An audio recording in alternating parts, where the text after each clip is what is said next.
ഇന്ത്യയുടെ വിദേശ രഹസ്യാന്വേഷണ ഏജൻസിയായ റോയുടെ R&AW ശില്പിയും ഭാരതം കണ്ട ഏറ്റവും മികച്ച സ്പൈമാസ്റ്ററുമായിരുന്നു രാമേശ്വർ നാഥ് കാവോ എന്ന RN. കാവോ ഇന്ത്യൻ രഹസ്യാന്വേഷണ ചരിത്രത്തിലെ ഇതിഹാസമായി കണക്കാക്കപ്പെടുന്ന അദ്ദേഹം രാജ്യത്തിന്റെ സുരക്ഷാ ഭൂപടം മാറ്റിവരയ്ക്കുന്നതിൽ നിർണായക പങ്കുവഹിച്ച വ്യക്തിയാണ്. 1962 ഇന്ത്യ-ചൈന യുദ്ധത്തിലും 1965 ഇന്ത്യ-പാക് യുദ്ധത്തിലും രഹസ്യാന്വേഷണ വിഭാഗത്തിലുണ്ടായ വീഴ്ചകൾ പരിഹരിക്കാനാണ് ഒരു പ്രത്യേക വിദേശ രഹസ്യാന്വേഷണ ഏജൻസി വേണമെന്ന ആവശ്യം ഉയർന്നത്. അന്നത്തെ പ്രധാനമന്ത്രി ഇന്ദിരാഗാന്ധി ഈ ദൗത്യം ഏൽപ്പിച്ചത് RN കാവോയെയായിരുന്നു.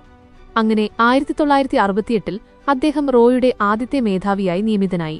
കാവോയുടെ കരിയറിലെ ഏറ്റവും വലിയ നേട്ടം 1971 ബംഗ്ലാദേശ് വിമോചന യുദ്ധമാണ്.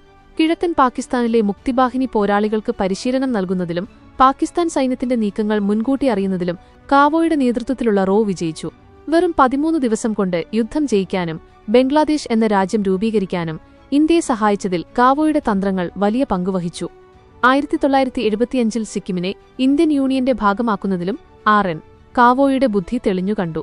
രക്തച്ചൊരിച്ചിലില്ലാതെ അതീവ രഹസ്യമായി നടത്തിയ നീക്കങ്ങളിലൂടെ സിക്കിമിലെ ജനവികാരം ഇന്ത്യക്കനുകൂലമാക്കാൻ അദ്ദേഹത്തിന് സാധിച്ചു. അതീവ നിഗൂഢമായ ഒരു വ്യക്തിത്വമായിരുന്നു അദ്ദേഹത്തിന്റേത്. വിരലിലെണ്ണാവുന്ന ചിത്രങ്ങൾ മാത്രമേ അദ്ദേഹത്തിന്റേതായി പുറം ലോകത്തുള്ളൂ. പ്രശസ്തിയിൽ നിന്ന് എപ്പോഴും അകന്നു നിൽക്കാൻ ആഗ്രഹിച്ച അദ്ദേഹം തന്റെ ഏജന്റുമാരുടെ സുരക്ഷയ്ക്കും രാജ്യത്തിന്റെ താൽപര്യങ്ങൾക്കുമാണ് മുൻഗണന നൽകിയത്. കാവോ ബോയ്സ് എന്നാണ് അദ്ദേഹത്തിന് കീഴിൽ പരിശീലനം നേടിയ ഉദ്യോഗസ്ഥർ ഇന്നും അറിയപ്പെടുന്നത്.